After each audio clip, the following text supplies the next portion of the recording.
বুদ্ধবাবু চলে যাচ্ছেন, খবরটা শুনে মন আনচান করছে উসমানের। যেভাবেই হোক যেতেই হবে আজ, তার শেষ চলে যাওয়া। আজ যদি তাকে পৌঁছে দিতে না পারেন তাহলে 3 দশকের কর্মজীবন ব্যর্থ।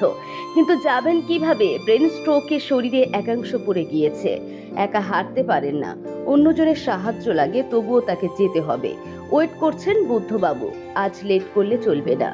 শেখ শামীমের রিপোর্ট, খবর বর্ধমান নিউজ। মানুষের সাথে মানুষের পাশে।